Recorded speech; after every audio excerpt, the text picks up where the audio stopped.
So I'm going to change it a little bit. I'm going into some more recent history. Since the last glaciation, this is a map of how the glacier used to cover North America.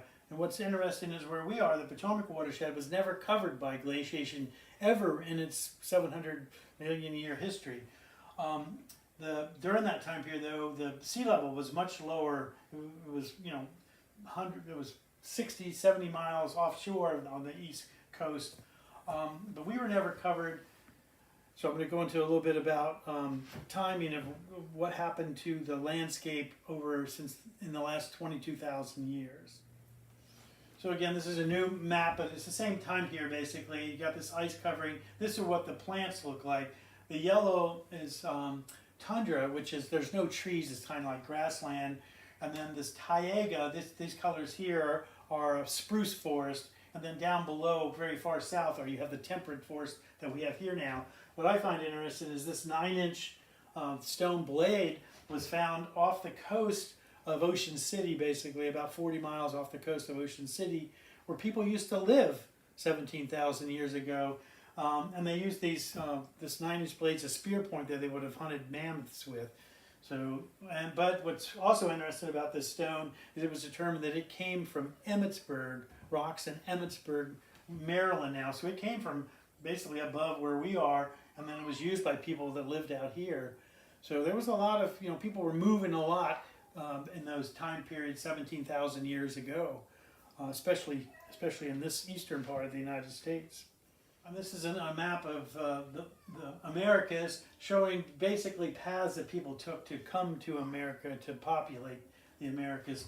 This lower one's kind of interesting because recently, when the seas were 400 feet lower than they are now, there was a group of islands that went right along in here, so they could have moved from island to island. They didn't really have to sail so far. But what's another thing that's really interesting is these sites here. This is a map showing the oldest habitation sites documented in the United States, and Metocraftoft in Pennsylvania is west of Pittsburgh is the oldest one at 17 and 19,000, and then Cactus Hill down in Virginia near Petersburg is also old, and we're right in the middle of that. So we know there were people living here during that time period. Some of the most ancient people. How they came is still a debated topic. Okay, now we're at about 14,000 years. The ice is starting to move up, and this ice is miles high ice. It's not something short; it's tall. But the temperate forests are starting to move north. The tundra and other things are moving north. But there's also an interesting phenomenon that happened about 10,000 years ago. It's called Meltwater Pulse 1A. I advise you to look that up on the internet. That's when sea levels, which were 400 feet below what they are now, this is a map showing sea levels from the last end of the glaciers till present day. Well, the sea levels rose about 100 feet in just a few, maybe as little as 40 years to maybe 250 years, which is really fast. And most of it was from this thing melting and pouring water.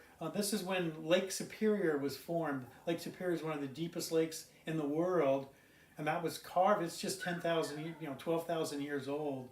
It was carved by this water falling off this huge ice thing, and it's amazing. So after this big event, the Meltwater Pulse 1A, there was actually a pretty dry period. A lot of dust came from the west, forming dust layers that are like 20, 30 inches deep in this whole area, in Chesapeake Bay as well. But 11,000 years ago, just to kind of go quicker again, it's warming up. You'll see things moving far north. Here the temperate mixed forest 8,000 years ago, which is close to what we have today. This is the present day, the cool temperate forest, warm temperate forest, grassland. So this is what we have today. Now, there was a period, though, from about 900 to 1300 AD when you had a very warm period came, and that changed the landscape a lot. So this medieval warm period is when, again, corn arrived. The corn culture came up from the southwest. They moved up into the mid-Atlantic. So about 900 AD is when we got corn here, and that changed the landscape a lot. People became farmers. They weren't hunter-gatherers so much. They became more farmers, and that supported a lot more population. The population increased a whole lot. you could grow corn way up into Canada with no problem, and people were, you know, the Native American population really increased during that period. But then, circa 1400, what's known as the Little Ice Age occurred, and that went all the way to 1850, basically just before a Civil War was the Little Ice Age. Things became a lot colder, so they couldn't grow corn basically north of the Potomac watershed. It was too chilly to grow corn, so a lot of the northern tribes needed food, so they were raiding the southern tribes, and you got into a lot of tribal conflict. That's why Powhatan's grandparents formed the Powhatan Confederacy, uniting a bunch of tribes, Algonquin tribes, to fight the Iroquois that were coming down to fight to take their food. So I'll spend a little time. This is an interesting map that really is from a John Wesley Powell map, but it shows the linguistic map. It's a map of the different languages, the basic languages that were spoken in the Americas. So where we are right here, this red dot, we're in an interesting place because you've got just north of us, north of the Potomac, were the Iroquois. South and east were Algonquin tribes, and then you had Monacan tribes to the west of us in most of West Virginia, and also Siouan people. There were Siouan people, speaking people. They actually ran up the Blue Ridge. The eastern side of the Blue Ridge were Siouan speaking people. So Sioux, we think of them out west. We have this little island of Sioux. That shows how there was this warfare going on where people were moving down from the north and conquering and splitting people up and making isolated islands, linguistic islands related to warfare that was going on at the time. Subsequently, when the Europeans started arriving, you have what's called the Columbian Exchange period, where various products were brought over from the Americas, introduced to Europe, things like sweet potatoes, tobacco, peppers, peanuts, potatoes, tomatoes. Those are things. Potatoes, oh, that's Irish. No, potatoes are American. Similarly, Italian cooking with tomatoes. They didn't have tomatoes until the Americas were sort of discovered. Corn, a lot of good things, and similarly, they brought over cattle, bees, bananas. Lots of things came over, including two of my favorites in this exchange were the coffee exchange and the chocolate exchange. So those are very important. And I've got to mention also the diseases. We know about the diseases that came to the Americas from Europe, but other diseases like smallpox, influenza, a group of them, the Americans didn't have any resistance to them. Well, syphilis came from the Americas and killed about 10 million Europeans when it arrived with the Columbus crew. But the Native Americans are here in this area, and again, I'm sort of focusing on Jefferson County. They were here for, since 17,000 years or so.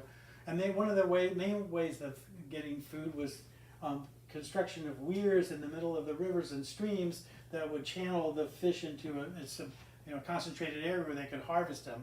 Here's an example of one. This is I-81. This is a weir you can see from a satellite image that goes across the whole river. Here's one that's near the NCTC National Training Center, and this is one down near Brunswick, Maryland. You see this V right here, that's an Indian fishing weir. Brunswick in the colonial days was called Eel Town because that's where the Native Americans were capturing fish, and the main fish they caught, the largest native predatory fish in the upper Potomac, was the American eel. And it's a delicious fish, and they were catching those and other fish, but the eel was a prime target. Here's a couple other pictures. You can see them in satellite images, these V's. This is near Big Pool. This fishing weir is near Town Creek, upstream from here. But they're all up and down the river. And again, they were fished by the landowners. Actually, they fished them. There were commercial watermen in Harper's Ferry up until the 1920s. They would harvest they'd harvest fish and sell them to the local supermarkets. That wasn't outlawed until 1926, the Black Bass Act, it was called, because largemouth and smallmouth bass were their principal fish they were harvesting. And these weirs were operated up until that date. Maryland had trouble making people stop because people that been fishing these weirs said, my grandfather, my great-grandfather, they fished these weirs, I'm not stopping. But they were eventually made to stop. But their evidence, they're still there. And now I'm going to change topic and go into the Appalachian trees, which used to be huge. Our environmental memories are short-term, and the forest in the east have been cut for so long we've forgotten that there were really big trees in the east. This example here is an artist's depiction of one that's described by a Jesuit priest going with a bunch of Frenchmen down the Ohio, and he described a tree called a cottonwood, it's actually a sycamore tree, that 29 men met inside of the tree. So that's a pretty big tree. And I'll also spend a little time talking about a trip made by some local guys that went up to Blackwater Falls and went up the Potomac, up the North Branch Potomac over to Blackwater Falls in the 1850s.